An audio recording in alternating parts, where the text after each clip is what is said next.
Hello दोस्तों, कैसे हो आप लोग। उम्मीद करता हूँ आप सभी अच्छे होंगे। मैं आप सभी लोगों का इनसाइट्स बूस्टर चैनल में स्वागत करता हूँ। आज हम मनी लॉन्ड्रिंग के संदर्भ में सुप्रीम कोर्ट की फैसले के बारे में चर्चा करेंगे और साथ ही साथ मनी लॉन्ड्रिंग एक्ट से related factual points and recent development के बारे में भी विस्तार से चर्चा करेंगे। आपको इस वीडियो के माध्यम से बहुत सारी महत्वपूर्ण जानकारी मिलने वाली है।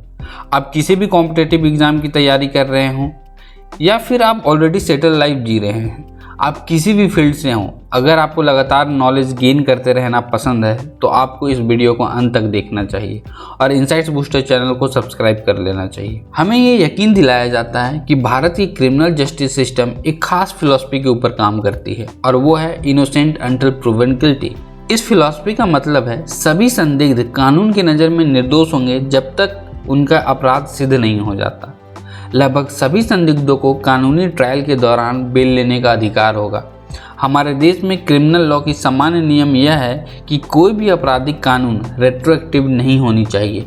मतलब अगर किसी व्यक्ति ने आज कोई अपराध किया है और वर्तमान समय में उस अपराध से संबंधित कानून में संशोधन कर दिया गया है तो उस व्यक्ति को वर्तमान में लागू होने वाले नियम के आधार पर सजा होगी, ना कि पास्ट में समान अपराध के लिए मौजूद कानून से। अभियुक्त को उसकी गिरफ्तारी का कारण और उसके ऊपर लगाए गए सभी गुनाहों की जानकारी अवश्य दी जानी चाहिए। अभियुक्त को खुद के खिलाफ गवाही न देने का विशेषाधिकार उपलब्ध है, क्योंकि हमारा कानून ये मानता है कि किसी भी अभियुक्त का दोष सिद्ध करना राज्य की जिम्मेदारी है। बहुत सारे लोगों का मानना है कि prevention of money laundering act ये सारे सिद्धांतों और नियमों को अपवादों के आड़ में नष्ट करने का प्रयास कर रहा है। ये अपवाद लगभग सारे उपलब्ध मानवाधिकारों को खोखला करते जा रहे हैं। सुप्रीम कोर्ट के 3 जजों के बेंच के द्वारा Vijay Madanlal Chaudhary versus union of India case में दिया गया फैसला इसका एक नवीनतम उदाहरण है। Prevention of money laundering act कानून का हमारे देश के मूलभूत कानूनी सिद्धांतों के विपरीत होने के बावजूद सुप्रीम कोर्ट ने प्रिवेंशन ऑफ मनी लॉन्ड्रिंग कानून के अधिकांश भागों का समर्थन कर उसे सही ठहराया है और कानूनी प्रक्रिया के आड़ में मौलिक मानवीय अधिकारों को हनन करने का लाइसेंस दे दिया है। अब आप लोग सोच रहे होंगे कि सरकार ने इतना खतरनाक कानून क्यों बनाया। चिंता मत कीजिए, ये उन लोगों के शब्द हैं जिन्होंने सुप्रीम कोर्ट में PIL दर्ज किया था। इसमें कितनी सच्चाई है आपको इस वीडियो में धीरे धीरे पता चलता जाएगा और हमारे सारे डाउट्स भी क्लियर हो जाएंगे। एक्चुअली कुछ लोगों ने सुप्रीम कोर्ट में PIL फाइल की थी। PIL इन्फोर्समेंट डायरेक्टरेट के मनी लॉन्ड्रिंग से जुड़े अधिकारों के ऊपर नकेल कसने के लिए दायर की गई थी। इन्फोर्समेंट डायरेक्टरेट के पास महत्वपूर्ण अधिकार हैं, जैसे इन्फोर्समेंट डायरेक्टरेट समन भेज सकता है, गिरफ्तारी कर सकता है, जब्ती की कार्रवाई कर सकता है, छापेमारी, बयान दर्ज करना, जमानत की शर्तें तय करना। ये सारे अधिकार इन्फोर्समेंट डायरेक्टरेट को prevention of money laundering act के तहत मिलती है। लेकिन सुप्रीम कोर्ट ने इन्फोर्समेंट डायरेक्टरेट के सपोर्ट में जजमेंट दिया और इन्फोर्समेंट डायरेक्टरेट के सारे अधिकार सुरक्षित कर दिए। चलिए जानते हैं वो कौन कौन से प्रोविजंस हैं जिनके खिलाफ आवाज़ उठाई जा रही है। इन्फोर्समेंट डायरेक्टरेट के पावर का पॉलिटिकल राइवलरी के लिए इस्तेमाल किया जाने का डर दिखाया जा रहा है, क्योंकि इस एक्ट का प्रोसेस भी सजा से कम नहीं है। Enforcement case information report FIR के इक्विवेलेंट ही होता है। जिस तरीके से नॉर्मल पुलिस किसी क्राइम के लिए FIR रजिस्टर करती है, उसी तरीके से इन्फोर्समेंट डायरेक्टर किसी भी तरीके का मनी लॉन्ड्रिंग और करप्शन से रिलेटेड केस के लिए enforcement case information report register करती है। यह एक इंटरनल डॉक्यूमेंट होता है, इसे अक्यूज्ड को नहीं दिया जाता है।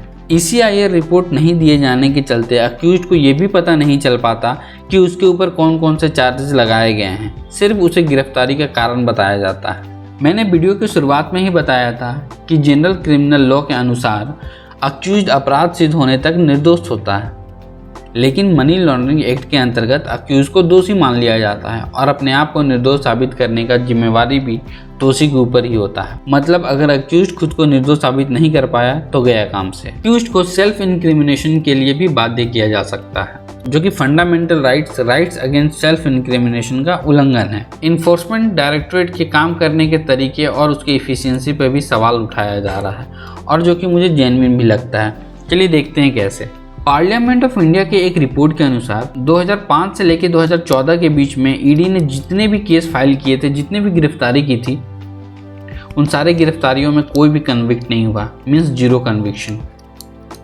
एंड 2014-15 से लेकर 2021-22 के बीच में ईडी ने 888 केसेस फाइल किए हैं, जिसमें सिर्फ 23 लोग ही कन्विक्ट हुए हैं। अगर आप इसका परसेंटेज निकालिएगा तो सिर्फ 2.5% होता है।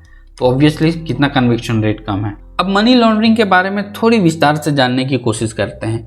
अगर मनी लॉन्ड्रिंग की हम साधारण शब्दों में व्याख्या करें तो मनी लॉन्ड्रिंग एक ऐसी प्रक्रिया है जिसके द्वारा हम आपराधिक गतिविधियों की मदद से कमाए गए धन के अवैध स्रोत को छुपाने का प्रयास करते हैं। मिड 1980s के बाद बढ़ते मनी लॉन्ड्रिंग केसेस के कारण विश्व के विभिन्न देशों को इस आपराधिक गतिविधि को रोकने के लिए एक विशेष कानून की आवश्यकता महसूस होने लगी थी। इसी सब पहल के फलस्वरूप prevention of money laundering act money laundering को नियंत्रण करने के लिए एक समाधान के रूप में उभर कर सामने आया। मनी लॉन्ड्रिंग के 3 स्टेज होते हैं: प्लेसमेंट, लेयरिंग एंड इंटीग्रेशन।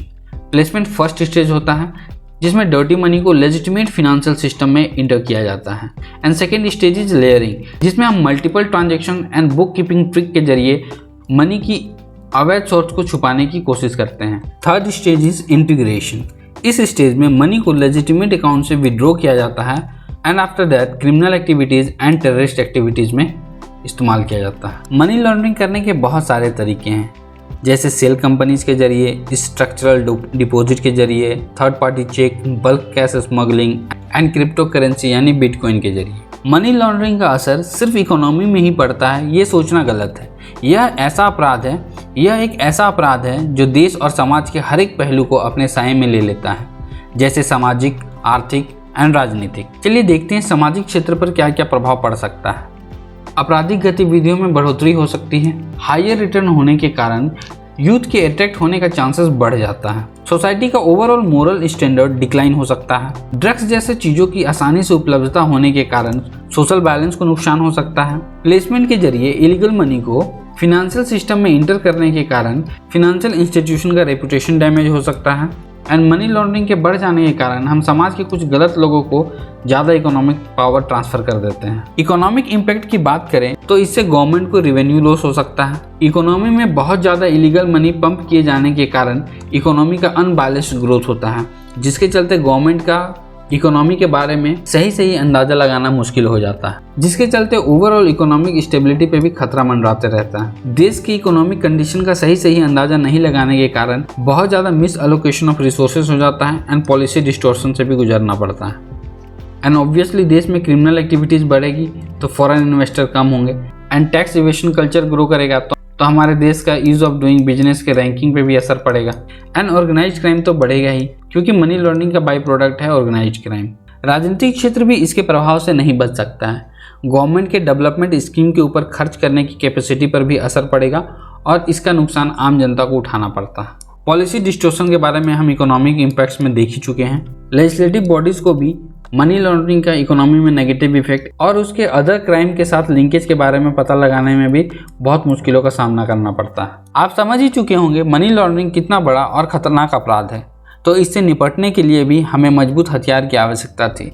इसलिए गवर्नमेंट ने 2002 में prevention of money laundering act पारित किया। इंडिया के कुछ ग्लोबल कमिटमेंट भी थे जिसे पूरा करना था, जैसे Vienna convention, United Nation convention against illicit traffic in narcotic drugs and psychotropic substance 1988, Basel statement of principles 1989, 40 recommendation of financial action task force on money laundering 1990, political declaration and global programme of action adopted by United Nation general assembly in 1990। Prevention of money laundering act सभी लोगों के ऊपर लागू होगा, चाहे वो individual हो, company हो, कोई फर्म हो, पार्टनरशिप फर्म हो, एसोसिएशन ऑफ पर्सन हो या इनकॉर्पोरेशन हो। कोई भी किसी तरह से भी मनी लॉन्ड्रिंग के प्रोसेस में एंगेज होगा वो सभी लोग prevention of money laundering act के अंतर्गत दोषी होंगे। अभी 2018 में इस कानून में संशोधन किया गया जिसमें प्रोसेस ऑफ क्राइम को अच्छे से क्लैरिफाई किया गया। इस एक्ट के अनुसार process of crime not only includes the property derived from schedule offence but would also include any other property derived और obtained indulging into any criminal activity relatable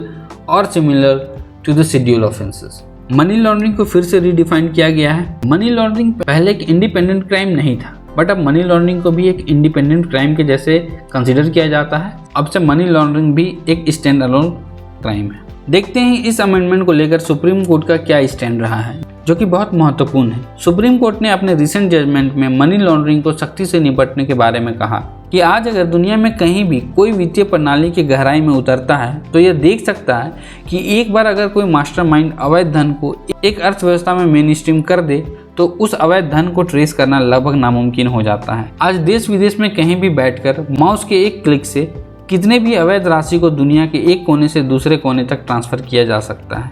यह आप सबको पता होगा कि एक बार यह पैसा देश छोड़ देता है तो इसे वापस पाना लगभग असंभव हो जाता है। इसलिए section 3 of prevention of money laundering act तभी लागू हो जब अवैध धन को देश से ट्रांसफर कर दिया जाए, तो यह हमारे देश के वित्तीय सेहत के लिए बिल्कुल भी ठीक नहीं होगा।